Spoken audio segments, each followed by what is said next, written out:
ఎందరో వీర జవాన్ల త్యాగ ఫలితం మన భారతం. మనం భారతీయులమైనందుకు గర్వపడాలిరా. అందులోనూ తెలుగు వారిని చెప్పుకోవడానికి మరింత గర్వపడుతున్నాం. ఒరేయ్, నా ముందు అరుగు గొంతుతో మాట్లాడదని ఎన్నిసార్లు చెప్పాను? అది నా హాబీరా. ఏరా సుందరం, నిన్ను నాకు తెలియక అడుగుతున్నాను. అసలు నీ సొంత గొంతుతో ఎప్పుడా మాట్లాడతావు? ఎప్పుడా? 4 సార్లు. నాకు ఆకలేసి అమ్మా నాకు అన్నం పెట్టవా అని పిలిచినప్పుడు, బ్రతుకు తెరువు కోసం 2 చేతులు జోడించి సార్ నాకు ఉద్యోగం ఇప్పించండి సార్ అని అడిగినప్పుడు, పెళ్లి రోజు పురోహితుడు మంత్రాలని తానే చదివి నన్ను మా అమ్మ అనమంటాడు. అప్పుడు మన సొంత గొంతుకు ఉపయోగిస్తావురా. మరి 4వసారి? ఒరే, నేను చనిపోయే రోజున నా నోట్లో తులసి నీళ్లు పోసి నారాయణ అనమంటారే, అప్పుడు స్నేహమేరా జీవితం అంటూ కళ్ళు మూసేస్తాను. ఒరే మేడం, నేను చనిపోయాక నా జ్ఞాపకార్థంగా ఊళ్ళో వాళ్ళందరినీ పిలిచి ఊరబంతి పెట్టించే బాధ్యత నీదేరా. ఒరేయ్, సావు గురించి మళ్ళీ మాట్లాడావంటే పేగులు తెంచి సితార్ వాంచేస్తాను. Don't repeat it. పద. ఇప్పుడు ఏం చేద్దాం రా? వీర జవాన్ల పేర్లను ఇండియా గేట్ మీద చెక్కినట్టుగా మన పేర్లు కూడా శాశ్వతంగా నిలబడేటట్టు ఏదైనా మంచి పని చేద్దాం. ఏదైనా చేద్దామంటే ఛాన్స్ ఏది? దేశానికి స్వతంత్రం వచ్చేసిందిగా. స్వతంత్రం వచ్చింది కొందరికే బ్రదర్. ఇప్పుడే కదరా చెప్పింది అరుగు గొంతుతో మాట్లాడదని. అబ్బా, నేను కదరా. మరి నేను శివం, బాంబుల కేసులో కాలేజీ నుంచి డిబారే ఢిల్లీలో ఉంచేస్తున్నారు బ్రదర్. ఎర్ర జెండా ఎగరేయాలని వచ్చావా? మేం కోరుకునేది జెండా ఎగరేయాలని కాదు బ్రదర్, ఎండే డొక్కలకింత తిండి దొరకాలని. ఒరేయ్, వీడికి ఇంకా రాడికల్ బుద్ధి పోలే. రాడికల్ థింకింగ్ అనేది రక్తంలో కణం లాంటిది బ్రదర్. అది రోజు రోజుకి అభివృద్ధి చెందుతుందే గాని అణగారిపోదు. నా సంగతి సరే, మీరేమిటి ఢిల్లీ వచ్చారు? ఏదైనా కొత్త పార్టీ పెడుతున్నారా? అవునరా, ఇంటర్వ్యూల పార్టీ. సభ్యత్వం నిరుద్యోగులకే. ఇంటర్వ్యూ రేపు కదా, ఢిల్లీ చూద్దామని వచ్చాము. ఢిల్లీలో చూడటానికి ఏముందిరా? తురుష్కులు ప్రియురాలి జ్ఞాపక చిహ్నాలు మిగిల్చి వెళ్లారు. ఆంగ్లేయుల కుటిల నీతి మహాత్ముడి సమాధిని అప్పగించింది. ఈ దేశంలో రగిలిన అసంతృప్తి మరో గాంధీ సమాధిని అందించింది. ఇది మన భారతం నవతరం అనుకోకపోతే చివరకు మనకు మిగిలేది సమాధులేరా. పాడిని కథపకు. రష్యాలో సమాధిని చూస్తే రక్తం పొంగుతుంది, ఇండియాలోని సమాధిని చూస్తే విరక్తి మిగులుతుందని ఆగకుండా గంట ఉపన్యాసం ఇస్తాడు. ఏమైందిరా? ఏమిట్రా? ఏమిటి? ఒరే, ఢిల్లీలో దిగి గల్లీలోకి వస్తే ఎవడో సిల్లీ పిల్లల జేబు కొట్టేశాడు రా. పోలీసు రిపోర్ట్ ఇస్తే మంచిదంట. చేతికి వాచీలు కూడా మిగలనాయన. మరి ఎవరికి రిపోర్ట్ ఇవ్వాలి? అరుగో ఎదురుగా రాష్ట్రపతి గారు ఉన్నారు, వెళ్ళి ఆయనతో చెప్పుకోండి. ఏం సార్, మన రాజధానిలో అడుగు పెట్టగానే మా జేబులు కొట్టేశారు. మీ ఇంటి ముందే ఎంత ఘోరమా? ఎవరితో మొరబెట్టుకున్నా లాభం లేదు బ్రదర్. ఈ ఢిల్లీ అంటే హస్తినాపురం సామాన్యమైనది కాదు. అన్నదమ్ములు పొడుచుకున్నది, తండ్రి కొడుకులు వెన్నుపోటు పొడుచుకున్నది. భూతాలతో, ప్రేతాలతో, గాథలతో, సమాధులతో, అంతా జంతర్ మంతర్. ఛూ మంతర్, చుగాలి మంతర్, ఛూ మంతర్, చుగాలి మంతర్, చూస్తుంటేనే జంతర్ మంతర్. మై డియర్ నేస్తం, అందుకో హస్తం, ఇది మాయలోకం, ఒక పద్మ వ్యూహం, గమ్యం ఒక స్వర్గం, స్నేహమే మార్గం. చూ మంతర్, అరచుగాలి మంతర్, అవి చూస్తుంటేనే అది జంతర్ మంతర్.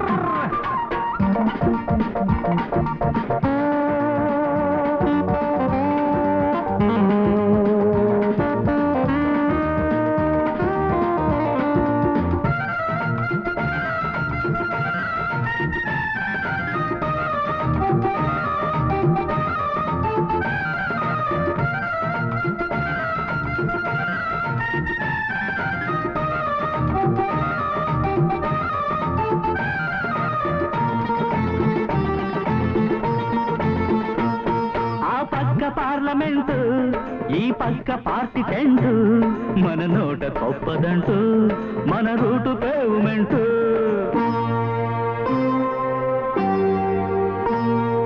బాపు త్యాగం ప్రతిరూపం, రాజఘాటు ఒక మణిదీపం.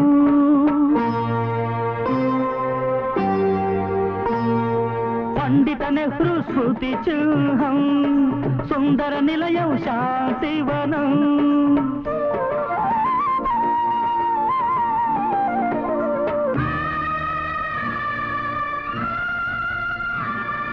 నమ్మక ద్రోహుల కిరాతకానికి ఆత్మార్పణ స్థలీ శక్తి స్థలం.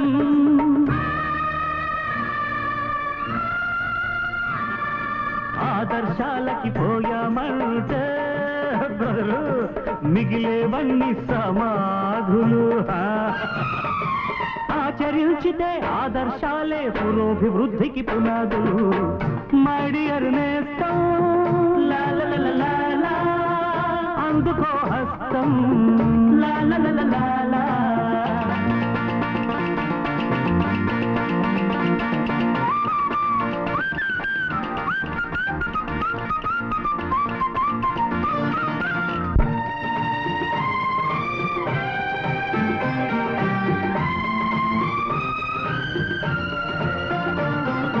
విదేశాలలో రుణాలు, స్వదేశాలలో రణాలు, నూరే మెదపని జనాలు, మన బడ నాయకుల వరాలు.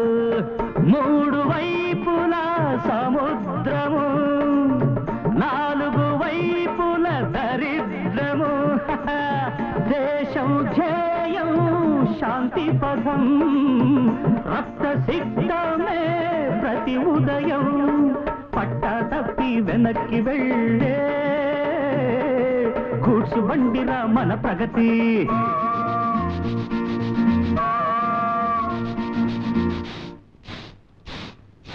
పడిపోకుండా కాపాడండని యువతరానికే నా వినతి.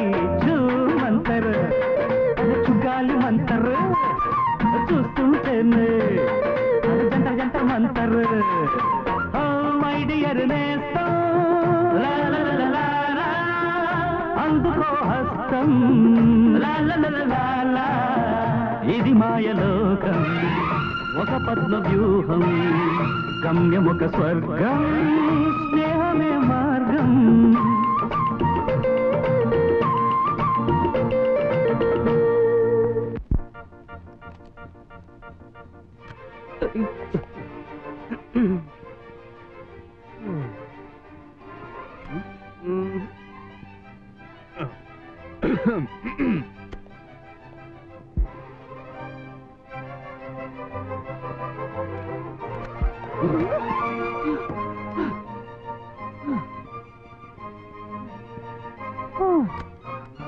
Good morning sir.